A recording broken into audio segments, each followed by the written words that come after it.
Mr. Silent Channel. Kabanata 281 hanggang 285. Limmer. 0281. Kung gayon, ano ang gagawin natin ngayon? Tanong ni Shu Lingshan. Ngumiti si Yefan at sinabing, napakasama na ng Trato dito, syempre kailangan kong umakyat at tingnan, ngunit Xiao Shanshan, dapat kang bumaba ng bundok at maghanap ng mga kasamahan sa kumpanya para maging komportable sila. Hindi. Aakyat ako at titingnan din. Nag-aalalang sabi ni Shu Lingshan. Sumimangot si Yefan at nag-isip tungkol dito. Kung si Shu Lingshan ay bumaba ng bundok mag-isa, maaaring mas delikado pa rin kung makatagpo siya ng masamang tao, kaya't maaari niya itong sundan at alagaan. Okay, pagkatapos ay kailangan mong makinig sa aking mga tagubilin, huwag maging tanga tulad ng ginawa mo ngayon, sabi ni Yefan. Si Shu Lingshan ay mukhang masaya at masunerang tumango. Sinundan ng dalawa ang kalsada sa bundok, umakyat sa mga bato at mga bag ng dumi, at nagpatuloy sa paglalakad. Huwag mag-alala sa mga ordinaryong kasamahan, ang bilis ng dalawa ay mas mabilis. Paglapit sa flat top, napakalinaw na ng tunog, malinaw na tunog ng ilang pait at pala. Kasabay nito, may ilang dayuhan na nagsasalita sa enamel. Bilasan mo at maghukay. Dapat itong gawin ngayong gabi, kung hindi ay magkakaroon ng maraming bangungot, at maaaring may darating na rescue team mamaya. Alam mo ang boss, susubukan namin ang aming makakaya. Ngayon, ngunit abala ako sa pakikitungo sa mga taong iyon mula sa bansang Zia ngayon, at nag-aksaya ako ng masyadong maraming oras. Nakakalungkot talaga na ang daming aakyat ng bundok, alam ko sanang babalik sila sa ibang araw. Tumigil ka sa pagsasalita ng walang kaparirikan, maghukay ng 2 metro, dapat may mga pahiwatig. Nakikinig sa pag-uusap ng mga taong iyon, si Shu Lingshan ay nalito at nagtanong sa galit na boses, ano ang pinag-uusapan nila? Masasabi ni Yefan na ang enamel na pagbigkas ng mga taong ito ay mas African. Doon, at ang kanilang mga pagkakakilanlan, hindi mahirap matukoy. Hindi sila treasure hunters, kundi tomb robbers at bounty hunters, ngunit treasure hunters at tomb robbers sa pangkalahatan ay hindi gumagawa ng mga bagay na masyadong hindi makatao, kaya ito ay dapat na isang organisasyon tulad ng bounty hunters, sabi ni Yefan. Kung gayon pupunta tayo doon ngayon. Anong mga kayamanan ang kanilang hinuhukay? Mga antike mula sa ating Zia Kingdom. Medyo nababalisa si Shu Lingshan. Hindi nagmamadali si Yefan at sinabing, hintayin mo silang maghukay at tingnan kung ano yun. Hindi ba mas mabuting lumabas na tayo? Ikaw, bakit ka ganyan? Paano kung ninakawan ka? Tanong ni Shu Lingshan. Huwag kang mag-alala, sa akin, hindi nila ito maaalis. Ngumiti ng masama si Yefan, at biglang hinawakan ng 2 kamay ang mukha ni Shu Lingshan, naiinip na ako, laro muna tayo ng kiss. Hinalikan muli si Shu Lingshan, ngunit hindi siya ng ahas na sumigaw. Ang pagdakot ng mga damo sa lupa gamit ang 2 kamay, ang maselang katawan ay tensyonado, at parabang napuno ng pulot ang puso. Pagkaraan ng 10 minuto, binitawan ni Yefan ang babae at tiningnan siya ng matalim. Naramdaman ni Shu Lingshan na nawalan siya ng mukha, ngunit hindi niya makita ang lalaki na sobrang pagmamalaki, kaya't nagngangalit ang kanyang mga ngipin at sinabing, bumalik ka at alagaan ka. Tuwang-tuwa si Yefan, hindi niya alam kung sino ang nag-alaga kung kanino siya bumalik. Sa sandaling ito, ang isa sa mga taong naghuhukay ay bumulalas, oo. May talaan. Nagkatinginan sina Yefan at Shu Lingshan, at hinayaan ang babae na sundan siya, at mabilis na tumakbo ang dalawa. Pagdating pa lang nila sa entablado, nakita nila ang 7 o 8 itim na lalaki na may iba't ibang taas at tangkad na nakapalibot sa isang lubak. 3 bangkay, na tila mga tauhan ng parke, ang itinapon sa isang tabi, na tila pinatay sa araw. Sa wakas ay naunawaan ni Yefan kung bakit walang tao sa gate ng parke. Malinaw na matapos patayin ang mga tauhan, itinago ang mga bangkay sa ilang lugar. Sino ka? Mabangis na tanong ng nangungunang itim na nakasuot ng camouflage coat. Sinulyapan ni Yefan ang lubak, dumaan ka at tingnan kung anong mga kayamanan ang iyong hinukay. Hindi ko alam kung mabubuhay o mamamatay, mga kapatid, patayin mo siya. Kaagad, 2 itim na lalaki ang naglabas ng mga punyal mula sa kanilang mga baywang at sumugod kay Yefan. Si Yefan ay humakbang, sapilitang inagaw ang punyal mula sa kanilang mga kamay gamit ang 2 kamay, at pagkatapos ay kumitil ng 2 buhay sa isang simpleng hampas sa leeg ng 2 itim na lalaki. Hindi pa tapos, ginawang lumilipad na kutsilyo ni Yefan ang 2 punyal at itinapon ito, nagligtas muli ng 2 buhay. Napansin niya na ang pagiging epektibo ng labanan ng gang na ito ay napakahina, at maaaring sapat na ito upang makitungo sa mga ordinaryong tao, ngunit higit sa lahat ito ay isang organisasyon sa antas ng sea, at ito ay dapat na pangunahing pagnanakaw. Nang makita ang kakayahan ni Yefan, ang itim na lalaking nakakamuflage ay agad na natakot. Mabilis niyang inilabas ang nag-iisang pistola at itinutok kay Yefan, ikaw. Huwag kang pumunta rito. Hindi natarante si Yefan. Habang papalapit siya, tinanong niya, sabihin mo sa akin kung sino ka at kung ano ang iyong hinuhukay, at maaari kong isaalang-alang na mabuhay ka. Ako. Kami ay inorganisa ng mga lemur. Hindi. Hindi ko masasabi sa iyo. Halos sinabi ng itim na lalaki ang lahat, ngunit naaalala ang kanyang profesional na etika, nais niyang ilihim ito. Naisip ito ni Yefan, ang Lemur ay tila isang grupo ng magnanakaw sa Afrika, isang halos sea-level na organisasyon. Sa pangkalahatan, kung gusto ng mga tao sa Zia Kingdom na kumuha ng mga tao, hindi nila mahahanap ang mga ito, kaya sabihin nating, ang mga taong kumukuha sa kanila ay dapat na mula sa ibang bansa. Sabihin mo sa akin, kung ano ang hukayin, kung hindi mo sasabihin sa akin, mamamatay ka. Sabi ni Yefan. Nanginginig ang buong katawan ng camouflage, hindi niya napigilan ang takot sa kanyang puso at diretsyong hinatak ang gatilyo. Gamit ang isang kamay, direktang nasalo ni Yefan ang bala sa hangin, at pagkatapos, sa isang pamitik, ibinalik ang bala sa nakatulala na itim na lalaki. Direktang tinusok ang lalamunan ng lalaking itim, at bumagsak ang katawan nito pabalik. Ang natitirang dalawang itim na tao ay napaluhod sa takot. Sir, iligtas mo ang iyong buhay. Ayaw naming mamatay. Nandito lang kami para maghukay ng kayamanan. Yumuko si Yefan at sinabi sa enamel, sabihin mo sa akin ang lahat ng nalalaman mo. Kung maganda ang mood ko, hindi kita papatayin.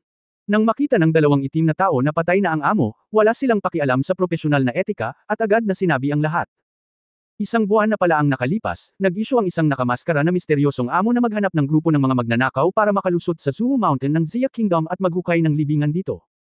Hindi nila alam kung sino ang may-ari ng libingan na ito, at hindi nila sinabi kung anong mga kayamanan ang huhukayin. Ang sabi lang nila ay makakahanap sila ng kahit ano sa libingan at mailabas sa kanya. Ito ang unang pagkakataon na nakatanggap sila ng ganitong kakaibang gawain, dahil ito ay katumbas ng pagsasabi sa kanila na mayroong mga sinaunang libingan dito, ngunit hindi nila kailangan na makakuha ng maraming benepisyo, at lahat ng uri ng mga antigo ay maaaring kunin nila. Kaya naman, gumastos ng malaking pera ang Lemur, pumuslit sa Zia Kingdom, at natagpuan ang libingan na sinabi ng misteryosong amo. Dahil hiniling ng employer na huwag matuklasan ng sinuman ang gawaing paghuhukay, napagtanto nilang may mga tao mula sa Jinxu Group na umaakyat sa bundok, at sinadya nilang lumikha ng ilusyon ng pagguho ng lupa sa pagtatangkang pagtakpan ang katotohanan. Sa hindi inaasahang pagkakataon, sa sandaling hinukay nila ang slab ng bato na parang pasukan ng libingan, lumitaw si Yefan at ang dalawa. Kabanata 0282 sa ilalim ng mga bituin. 0282. Naghinala si Yefan saglit. Hindi siya nagsalita tungkol sa mga Lemur. Siya ang unang nakarinig na naghahanap siya ng magnanakaw ng puntod, ngunit hindi niya alintana ang puntod. Ano ang mga katangian ng iyong employer? Tanong ni Yefan. Nagkatinginan ang dalawang itim na lalaki, at ang isa sa kanila ay bamulong, nakamaskara siya sa buong oras, at nakasuot siya ng salaming pang-araw, ngunit sa pakikinig sa kanyang impit, tila siya ay mula sa kaharian ng Magnesia. Lalaki man o babae, taas, laki. Lalaki ito, 1 metro. Ang 8 ay mukhang mataba, sabi ng isa pang itim na lalaki. Tumango si Yefan at nagtanong, may idadagdag pa ba? Hindi. Hindi, marami lang talaga kaming alam, sir, iligtas mo kami. Nag-aaway lang kami. Ang dalawang Lemur nagsimulang yumuko at humingi ng awa ang mga libingang tulisan. Lumapit si Yefan at ipinatong ang kanyang mga kamay sa ibabaw ng kanilang mga ulo, sa totoo lang, walang may dudulot sa akin ang pagpatay sa inyo, ngunit. Sino ang humiling sa inyo na pumatay ng napakaraming inosenteng tao? Bago siya matapos magsalita, pinisil ni Yefan ang leeg nilang dalawa, at direktang binawian ng buhay. Namutla ang mukha ni Shu Lingshan nang makita niya ito. Nag-aalinlangan siyang lumakad at sinabing, nahuli mo ba ang bala ng iyong kamay ngayon? Ang bilis ay medyo mabilis, may pag-ikot, at ito ay hindi gaanong naiiba sa ordinaryong nakatago. Mga armas. Ito ay hindi kahit na malakas na paghagis ng mga kutsilyo at darts. Wala namang silbi. Madali mong sinabi. Nagulat ako, sabi ni Shu Lingshan. Ano ang dapat ikatakot, ilang hamak lang, sabi ni Yefan. Kinagat ni Shu Lingshan ang kanyang ibabang labi at sinabing, pumatay ka. Napakasimple.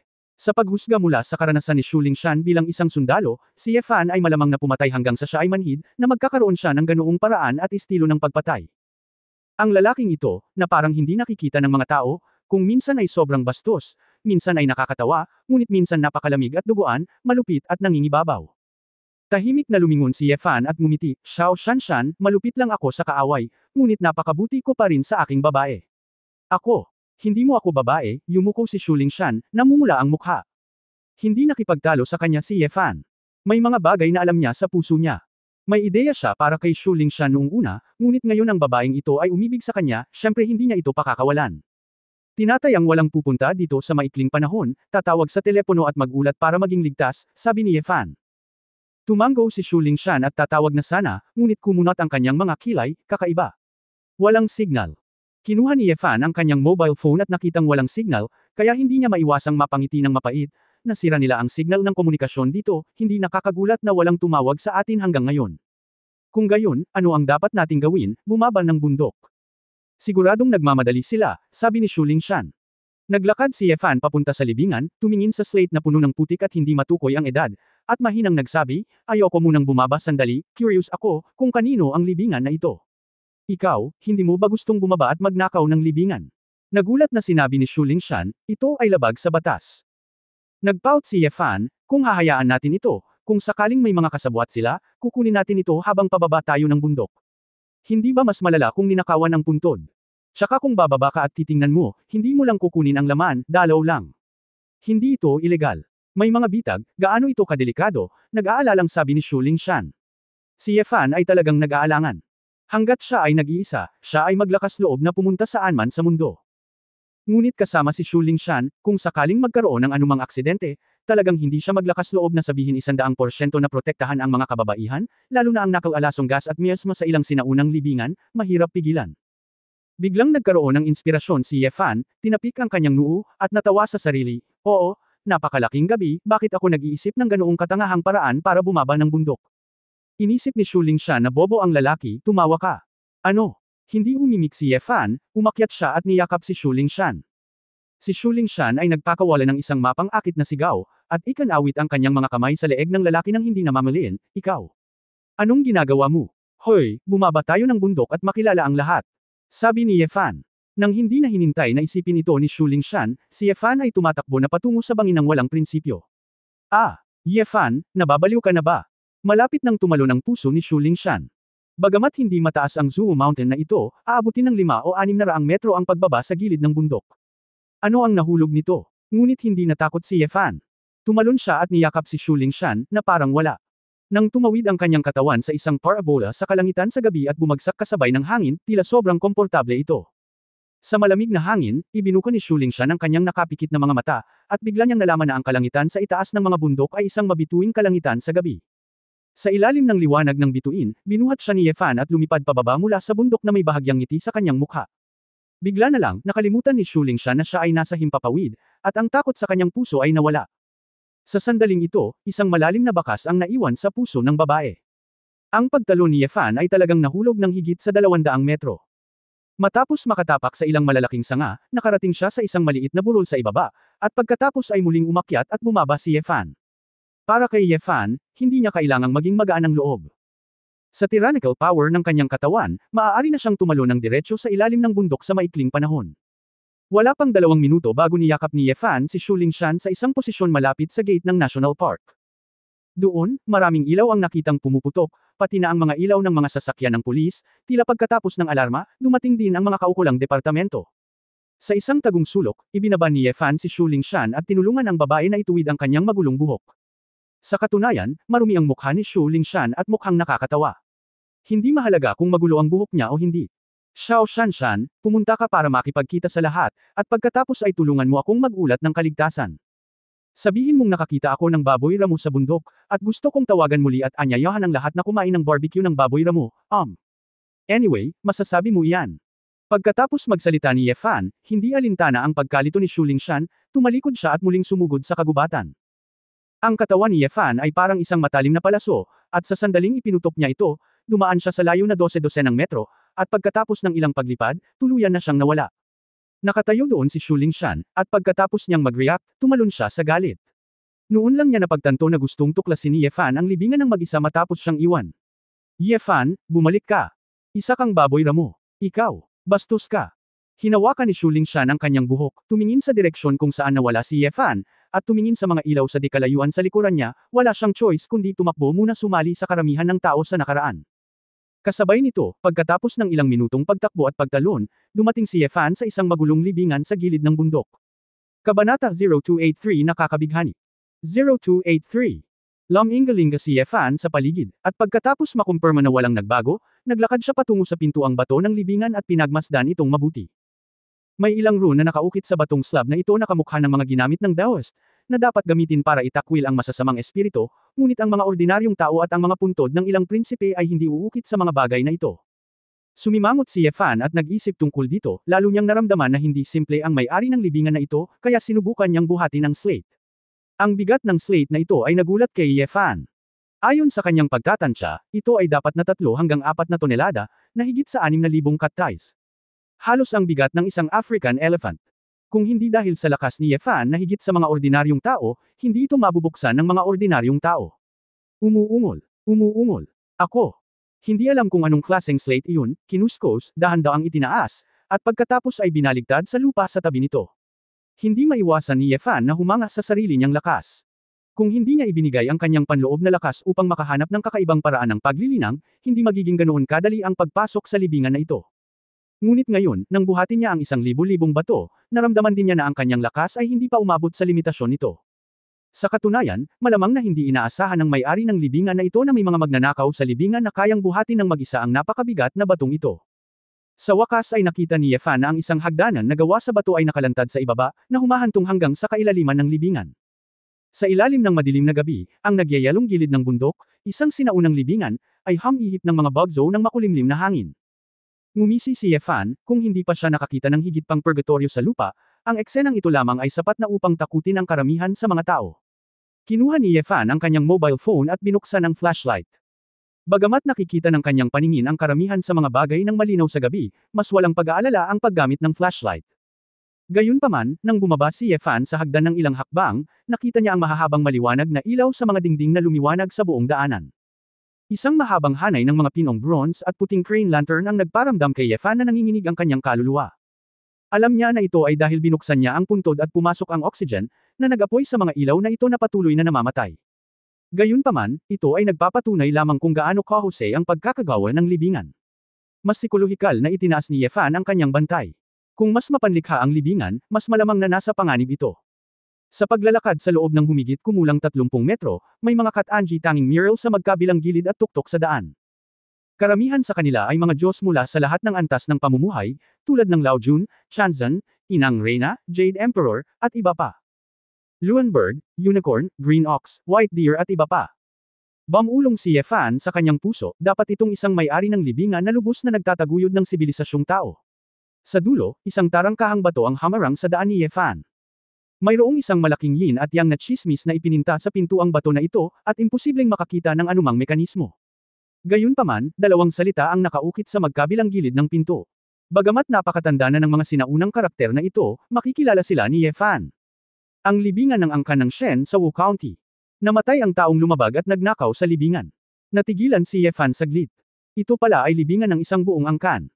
Hindi ko alam kung nasaan si Wu Jun o kung aling malaking pamilya ang pamilyang Shen, dahil naalala ni Yefan na wala sa 5 sikat na pamilya ang may apelyidong Shen, at ang iba pang sikat na pamilya na may apelyidong Shen ay wala sa lugar na ito. Sa madaling salita, ang angkan na ito ay malamang na nasawi sa mahabang kasaysayan, at mayroon na lamang ganoong libingan ng angkan na natitira. Siyempre, posible rin na may problema sa pamana ng mga inapo ng angkan na ito, at hindi nila alam na narito ang puntod ng kanilang mga ninuno. Pero ang tanong, paano nalaman ng employer ng Lemur Organization na may nicho dito? At, balahibo lang ba ang alam niya, o mas marami pa siyang alam? Pagkatapos ng lahat, kasama ang grupo ng mga Lemur, tinatayang magiging mahirap para sa kanila na makapasok sa libingan na ito nang hindi sila ginagambala ni Yefan. Ang amo na iyon. Bakit siya nakahanap ng ganoong grupo ng mga walang kwentang lalaki para magnakaw ng napakahirap na libingan? Pinag-isipan ito ni Yefan sa loob ng 1 minuto sa pintuan, ngunit hindi niya ito maisip, ngunit naramdaman niyang narito siya, kaya tumalikod siya at umalis, at hindi siya nakipagkasundo. Sa kabuuan, sinubukan ni Yefan na pinindot at itulak ang pinto sa iba't ibang paraan, sinusubukang tingnan kung mayroong anumang mekanismo. Biglang natuklasan ni Yefan na sa pintuan ng libingan na ito ay ang tsismis ni Foxy, iyon ay, ang likas na tsismis, Gan, Kun, Zin, Zon, Kon, Li, Jen, Dui. Gayunpaman, ang mga hexagram na ito ay pawang magulo, na parang may sadyang nang istorbo sa tsismis. Kilalang kilala si Yefan sa tsismis, dahil ang Tian Yishui, na kanyang ginawa noon ay hango daw sa river map ni Foxy. Pwede bang? Saglit na nag-isip si Yefan, at sinubukang huwag pinindot ang alinmang bahagi ng pinto gamit ang 2 kamay, ngunit sinubukang paikutan ito gamit ang kanyang mga kamay. Matagal. Tama na. Ang hexagram sa pinto ay nagsimulang lumiko gamit ang palad ni Yefan, nagsimulang lumiko.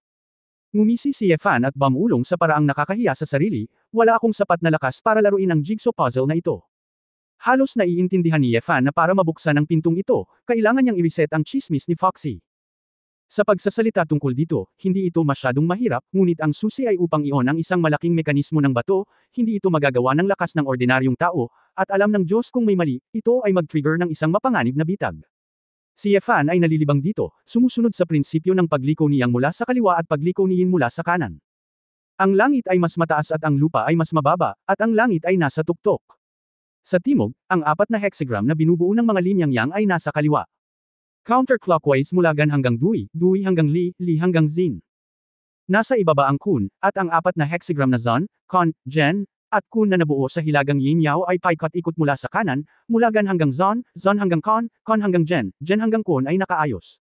Sa wakas, tumagal ng ilang minuto para ma-reset ang likas na mapa ng chismis. At sa sandaling ito, ang buong tarangkahan ng libingan ay direktang bumukas sa magkabilang panig. Naramdaman ni Efan na bumibilis din ang tibok ng kanyang puso.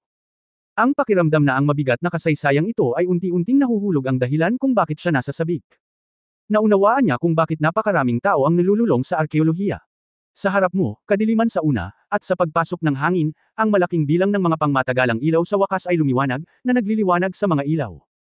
Nagbago rin ang ekspresyon ni Efan mula sa pag-asam hanggang sa pagkalito, at pagkatapos ay dahan-daang naging pagkamangha. Ang isang sementeryo na napakalaki ay kasing laki ng 3 o 4 na basketball court. Isang buong piraso ng malaking bato, na pinakintab hanggang sa napakakinas na ibabaw, ay itinayo sa palibot ng buong libingan. Sa gitna, ay ang lupain ng Shanzhou na iginuhit ng mga kilalang malalaking bato. Ang hitsura ng mapa ay hindi katulad ng kasalukuyang Xia Kingdom. Si Efan ay nagbasa ng maraming libro, at malamang na masasabi niya na ito ay dapat na isang piraso ng mundo na inilarawan sa The Story of 10 Continents at Home. Sinasabing ito ang mapa na iginuhit ni Emperor Wu ng dinastiyang Han matapos makinig sa pagsasalaysay ng reyna-ina ng kanluran at magtanong sa alchemist na si Dong Fangshuo. At higit pa doon, mayroong 12-dosenang mga hakbang na humahantong sa isang mas mataas na platform. Sa itaas, naroon sina Yuqing Yuan Shi Chanzhen, Shangqing Lingbao Chanzhen, Taiqing Daod Chanzhen, at ang mga gintong estatwa ng Taoism Sanqing. Nakakita na si Efan ng maraming mapanlikhang gusali sa mundo, ngunit nabigla pa rin siya sa puntod na nasa harapan niya. Ang kahangahangang estilo, katanji tanging pagkakayari, at marilag na layout ay tunay na kapansin-pansin. Kabanata 0284 Sinaunang Espada. 0284. Maingat na naglakad si Efan sa isang kalsada sa gitna at dahan-daang umakyat sa hagdan. Napakatahimik pa rin ang libingan, maliban sa nagniningas na tunog ng walang hanggang lampara. Pagdating niya sa tuktok na plataporma, tumingala si Efan at nakita niya na ang estatwa ni Sanqing ay parang buhay, na may mabait na mga mata at mabait na mga mata, na parang pinagmamasdan siya. Sa ilalim ng rebulto ng Sanqing, ang malaking bilang ng mga Shenxi tablet ay gawa sa puting marmol, na napakaganda. Hindi lang iyon, ngunit nakahanap din si Efan ng dalawang tao na nagparamdam sa kanya ng kakaiba. Dalawang mandirigma na mukhang terracotta warriors, ngunit gawa sa tanso. Nakasuot sila ng baluti at nakasuot ng malawak na espada sa kanilang baywang. Sila ay maharlika at maharlika. Nakatayo sa magkabilang gilid ng mahabang mesa ng mga tablet. Tila ito ang bantay ng pamilyang Shen na ito, na sumisimbolo sa proteksyon ng puntod na ito. Ang pinaka-nakaka-curious ni Efan ay nasa tuktok ng mga tabletang ito ay isang picture scroll, na tila naglalarawan ng isang lalaking may istilong diwata. Kaya lang, kahit na ang material ng silk scroll na ito ay mahusay, hindi pa rin ito mapaglabanan ang pagguho ng mga taon, at ito ay naging medyo malabo. Lumapit si Efan, at malabong makita ang mga salita dito. Xianzhou, Shenxi. Hinawakan ni Efan ang kanyang baba. Parang narinig na niya ang pangalang ito noon, ngunit hindi niya maalala bigla. Nang si Efan ay nagpupumilit na isipin kung sino si Shenxi, isang likas na pakiramdam ng krisis ang nagpakilig sa kanyang puso. Ano ba? Biglang napaatras si Efan, at sa sandaling ito, dalawang tansong espada ang biglang lumitaw sa kanyang harapan. Nakapagtataka na ang dalawang tansong gwardya na nakatayo sa magkabilang panig ay aktwal siyang pinaslang ng sabay. Nagulat si Efan. Napakadaring niya, hindi pa siya nakakita ng ganoong bronze statue na kayang pumatay ng tao. Ako. Pupunta ako. Tao ba kayo o multo? Si Efan ay nagmamadaling umatras, ang kanyang mga mata ay nakatuon sa dalawang bronze warrior. Nakita ko na ang dalawang bronze figurean ay hindi makagawa ng isang suntok, lumingon sila para tingnan muli si Efan, at pagkatapos ay lumipad ang dalawang bronze figurean patungo kay Efan. Bagamat nakakarinig sila ng mga tunog ng metal at mekanikal sa sandaling gumalaw sila, hindi naman mabagal ang kanilang bilis, at matatawag pa itong medyo sensitibo. Huho, huho, ang bronze sword ay parang kidlat. Kumakaway pababa kay Efan, ang puwersa ay parang 1,000 milya, at ito ay kasing bilis ng bugzo ng hangin. Si Efan ay abala sa pag-iwas, at paikot-ikot. Ang dalawang escrimador na ito, ang sword moves na ginamit nila, hindi pa nakikita ni Efan, ngunit walang duda na sila ang pinakatunay na sinaunang martial arts sword skills noong sinaunang panahon. Kung hindi mabilis na tumugon si Ye Fan, kamangha-mangha ang kanyang physical fitness, makakagawa siya ng maraming kakaibang twists at posture, at halos maputulan siya ng ulo, kamay at paa ng ilang beses. Mabilis, tumpak, walang awa. Walang magarbong, ang bawat espada ay diretso sa punto, at ito ay puno ng malaya at walang talo na aura ng isang eskrimador. Bagamat si Ye Fan ay napakahirap na nagtatago, hinangaan niya ito ng husto sa kanyang puso. Ito ang talino niya. Marami na siyang nakilalang sword masters, ngunit walang sinuman sa mga swordsman na iyon ang maihahambing sa dalawang bronze figure na nasa harapan niya. Tila sa mga pagbabago ng panahon at ang umaalon na ilog ng kasaysayan, ang mga sinaunang martial arts ay masyadong hamina at nawala ang labis na diwan ng kanilang mga ninuno. Gustong subukan ni Ye Fan na mag-counter-attack, ngunit wala siyang mahanap na breakthrough ng biglaan.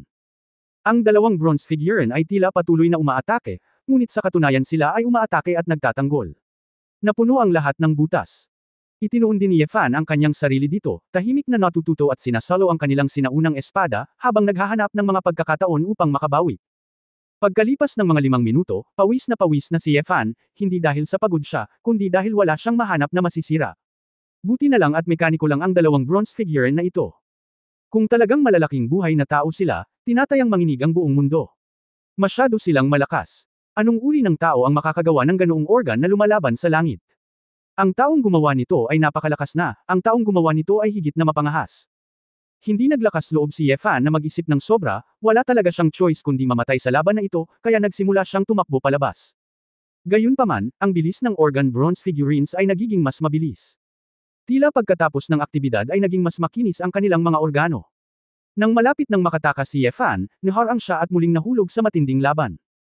Hindi alam ni Ye Fan kung tatawa o iiyak, dalawang pinakamatandang kapatid na lalaki. Bakit galit na galit ka sa akin? Wala akong ninakawan. Sabi ni Ye Fan, alam din niya na hindi alam ng dalawang brothers na ito ang pinag-uusapan niya. Boom! Itinaas ang bronze sword, naghatid ng malakas na hangin, sumandal si Ye Fan at iniwasan ito. Siya ay tumalon ng mataas, at sa isang sandali ng pag-itsa sa hangin, bigla niyang natuklasan ang isang eksena na ikinagulat niya. Nang siya ay nasa himpapawid, ang dalawang tansong figure sa lupa ay hindi tumingin sa kanya, ngunit tahimik na tumigil doon. Maraming ideya ang pumasok sa isip ni Ye Fan. Iyon. Tama na. Ang organ bronze man ay tiyak na hindi inaatake ng mga mata at utak, kahit gaano pa sila katalinuhan, sila ay mga robot lamang. Sa sandaling bakantehin nila ang kanilang mga sarili, huminto sila, ibig sabihin. Umaasa sila sa kanilang sariling landing, na nagre-resulta sa pagbabago ng gravity, upang hatulan ang paraan ng pag-atake. Bagamat tila hindi ka panipaniwalang isipin, hindi ito magagawa ng ganitong uri ng teknolohiya, maging ang makabagong teknolohiya ng tao. Gayunpaman, dahil ang mga sinaunang tao ay maaaring gumawa ng gayong dalawang tansong figure, ano ang imposible? Naisip ito ni Ye Fan at nagplanong mag-eksperimento muli, kaya nagsimula siyang gumamit ng matataas na pagtalon hanggat maaari upang maiwasan ang mga pag-ataking ito. Tiyak na, sa tuwing siya ay nasa himpapawid, ang tansong lalaki ay hihinto sa pag-atake, na parang hindi niya mahanap ang kanyang target. Sa wakas ay naramdaman ni Ye Fan na may pagkakataon siyang maghiganti. Siya ay inabuso ng husto, at matagal nang tumatakbo, paano niya susubukan na manalo muli ng isang lungsod. Pagkatapos niyang tumalon, sinipan ng flying kick ang ulo ng tansong lalaki. Ang lakas ng kanyang sipa, kahit isang armored vehicle, ay kailangang matanggal sa hugis. Gayunpaman, matapos mahawakan ng tansong lalaki ang paa gamit ang kanyang noo, sumandal lang siya at nilaslas ang hita ni Ye Fan gamit ang isang espada. Biglang tumalikod si Ye Fan bago umiwas sa espada at halos hindi umiyak. Masyado ba siyang fierce? Napakatalim ng opensa, at pati ang depensa ay napaka-pervert. Si Ye Fan ay hindi naniniwala sa kasamaan, at muli siyang umakyat at bumaba. Sinamantala niya ang sandali na siya ay nahulog, sinuntok at sinipa niya ang bronze warrior ng higit na lakas. Bang bang bang! Ang malakas na bombardment ang tumunog sa buong libingan, naramdaman ni Ye Fan na ang kanyang lakas ay nasanay na sa sukdulan. Ilang kamao ang sumablay at direktang tumama sa mga malalaking bato sa puntod. Maging ang mga bato ay nagkapira-piraso, at maging ang ilang alikabok ay lumabas. Gayunpaman, nang tamaan ang dalawang bronze figurine, walang gaanong pagbabago sa bronze figurines. Sipain man sila o ibagsak, tatayo sila ng napakabilis, para silang walang kamatayan. Bumibigat ang hininga ni Ye Fan. Simula nang bumalik siya sa China, hindi na niya ginamit ang lahat ng kanyang lakas, ngunit ang dalawang bronze figurine na ito ay malapit nang ilabas ang lahat ng kanyang potensyal. Kabanata 0285 Mga pangunahing punto. 0285. Nababaliw na si Ye Fan, hindi pa niya nakilala ang ganoong kahigpit na kalaban, at dalawa lang. Gayunpaman, kung tutuusin, napakaraming laban ang kanyang naranasan mula noong bata pa siya. Ang karanasan sa pakikipaglaban ay nagsasabi sa kanya na ang anumang malakas na kalaban ay may mga kahinaan at kahit na mga kapintasan. Kaya lang na mas mahina ito ay nagiging walang katapusan na mas maliit, ngunit ito ay hindi nangangahulugan na ito ay talagang hindi masusugatan. Nagsimulang kumalma si Yefan, at sinimulan niyang alamin kung mayroon siyang anumang bagay na hindi niya napapansin sa dalawang tansong eskrimedor. Gayunpaman, ito ay napakahirap, dahil kailangang iwasan ni Yefan ang ilang nakamamatay na pinsala sa pamamagitan ng mataas na intensidad na pag-iwas. Alam mo, kahit na ang mga bala at matataas na pampasabog ay hindi maaaring magdulot ng malaking pinsala kay Yefan.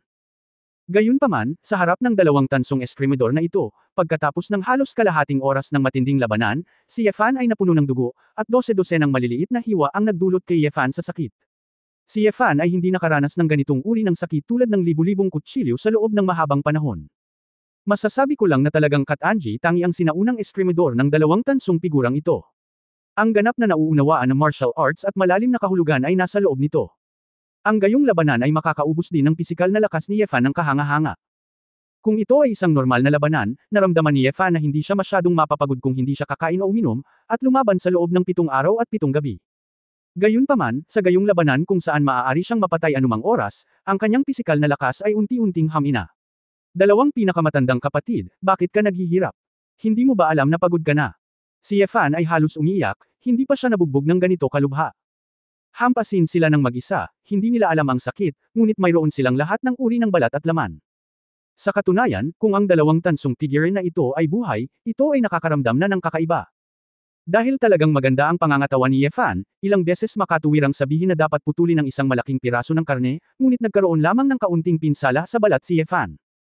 Ang isa pang round ng nakakabaliw na pag-atake, dalawang tansong espada, tulad ng dalawang dragon, ay gamulong ligaw sa magkabilang panig ng katawan ni Yefan. Iniwasan ng katawan ni Yefan ang isang espada sa napakaliit na anggulo, 1 sentimetro sa harap ng kanyang mga mata, at halos mabulag siya nang makitang dumaan doon ang dulo ng espada. Kung hindi dahil sa kanya, talagang gustong pahalagahan ni Yefan ang ganitong uri ng swordsmanship na nakakamangha kaya ng inig ang kanyang kaluluwa, ngunit sa kasamaang palad, wala na siyang oras para maranasan ito ngayon. Ha, huho. Naririnig lamang ni Yefan ang sumisipol na tunog ng espada na parang isang halimaw na umuungal, at ang walang pagod na pagtugis ay naging dahilan upang siya ay lalong naging desperado. Gayunpaman, habang ang pisikal na lakas ni Yefan ay nagiging mas pilit, si Yefan ay biglang may naisip na tanong siya ay mapapagod, kaya bakit hindi mapapagod ang tansong lalaki? Ayon sa batas ng konserbasyon ng enerhiya, kahit na ang mga tansong figurine ay hindi mga buhay na tao, dapat silang magkaroon ng lakas upang maisaaktibo ang mga ito. Kaya, ano ang enerhiya ng tansong tao? Imposibleng magpapatuloy sila sa paghabol sa kanya ng napakatagal nang hindi man lang nakakabit ng baterya. Posible kaya na mayroong isang baterya na nakatago sa isang tiyak na bahagi ng mga bronze figurine upang maisaaktibo ang mga ito. Dapat nga, kung hindi sila makagalaw.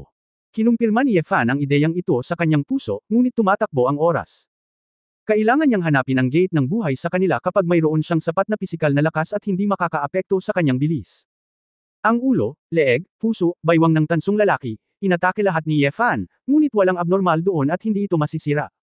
Gayunpaman, mula sa punto ng view ng disenyo, dapat mayroong isang pinto sa likod, at walang paraan upang ihinto ang mga figurine na tanso. Nagsimulang magtaka si Yefan, anong bahagi ang pinakamalamang na nagtatago sa tarangkahan ng buhay? Ang bronze man ang tagpuan ng sinaunang mandirigma, kaya para sa isang mandirigma, anong lugar ang kumakatawan sa pinagmumulan ng enerhiya? Nang maisip ito ni Yefan, bigla siyang nagising, tama. Si Dantian naman. Ang pamilyang Shen na ito ay nagtataguyod pa rin ng Taoismo, kaya mas pinahahalagahan ang paglilinang ng Dantian, at mas malaki pa ang posibilidad. Gayunpaman, ang Dantian ay nahahati din sa itaas, gitna, at ibaba. Sinubukan ni Yefan ang Dantian sa ulo at dibdib, at tila walang problema doon. Ang pinakamalamang ay ang lower Dantian sa lower abdomen. Kung titingnang mabuti, natatakpan pa rin ng baluti ang tiyan ng dalawang organ. Naramdaman ni Yefan na hindi madali ang pag-atake doon, kaya iniwasan niya ito, ngunit sa pagkakataong ito, plano niyang gawin ang lahat para salakayin ang lower Dantian. Nang makitang ang dalawang tansong figurine ay muling kinubkob, si Yefan ay tumalon, at habang ang dalawang tansong figurine ay huminto, itinuro niya ang ibabang dantian ng isa sa mga tansong figurine, at sinipa ng isang sipa. Keng! Isang metal na gasgas ang nagpasaya sa puso ni Yefan. Ito ay hindi isang muffled crashing sound, ito ay isang bagay na gasgas. Hindi talaga solid yung part na yun. May target at plano ng labanan si Yefan. Siya ay patuloy na tumatalon pataas at pababa, tanging ang ibabang dantian ng dalawang bronze figurine ang inaatake. Matapos ang 12-12 ng mga baliw na sipa at sipa, sa wakas, sa ibabang dantiyan ng isang tansong lalaki, isang piraso ng metal ang na-deform at nahulog. Nanlaki ang mga mata ni Yefan, at nagulat siya nang makitang may kristal talaga na parang isang magaspang na gemstone na naka-embed sa isang uka. Bagamat hindi alam ni Yefan kung ano iyon, walang alinlangan na ito ang dahilan kung bakit walang pagod ang lalaking tanso. Tumakbo siya ng isang hakbang, hinawakan ng isang kamay ang dantiyan ng tansong lalaki, at biglang inilabas ang kristal. Ngunit sa pagkakataong ito, hindi may iwasang kumuha ng espada si Yefan sa kanyang likod. Ang likod ni Yefan ay naputol ng mahabang hiwa, ang laman ay malabo, at ang mga buto ay nakikita. Ngunit si Yefan ay naging mas matapang. Matapos niyang malaman na ang bronze figurine na ang mga kristal ay kinuha ay tumigil sa paggalaw, kinuha niya ang malawak na espada mula sa kamay ng bronze figurine at tumalikod at inindayog ito patungo sa natitirang mga bronze figurine. Matapos panoorin ang swordsmanship ng napakatagal na ngayon, malamang na makabisado na ni Yefan ang ilang balahibo, at sa isang pagsabog ng enerhiya, si Yefan ay naglaslas ng higit sa 100 espada gamit ang natitirang mga bronze figurine. Ang mga mata ni Yefan ay pula, ang kanyang ulo ay natatakpan ng pawis at dugo, at pagkatapos gumamit ng malupit na puwersa para hilahin ang espada ng lalaking tanso, sinaksak ni Yefan ang dantiyan ng lalaking tansong gamit ang espada. Sa wakas, ang ibang metal na takip ay nawasak din, yumuko si Yefan, ngunit wala siyang pakialam na ang tansong lalaki ay nalaslas ng isa pang espada, ang kamay ni Yefan ay unang nagunat at hinawakan ng kristal. Sa sandaling ito, tumigil din ang espada ng lalaking tanso, at isang fraction lang ng isang segundo ay sapat na para putulin ang leeg ni Yefan. Naramdaman ni Yefan ang bronze sword na dumidiin sa kanyang leeg, at pagkatapos huminga ng mahabang hininga, tumawa siya ng pilit sa kanyang sarili. Naalala niya ang dalawang babalang salita nang pumasok siya sa pintuan, at naisip niya, kung hindi dahil sa dumating siya ngayon, maaaring daan-daang beses nang namatay ang iba. Ngunit kahit na ano, ito ay isang sorpresa. Tiningnan ni Yefan ang dalawang makulay na spar sa kanyang kamay, at hindi niya alam kung anong material iyon, at wala siyang maramdamang misteryoso. Umiling siya at sinulyapan ng puntod na naging tahimik na naman. Napagdesisyonan niya na mas mabuting lumabas muna, kung hindi, may lalabas na bagay, at baka hindi na siya makaalis ng buhay. Pagtatapos ng kabanatang ito. For more videos, please like, share and subscribe.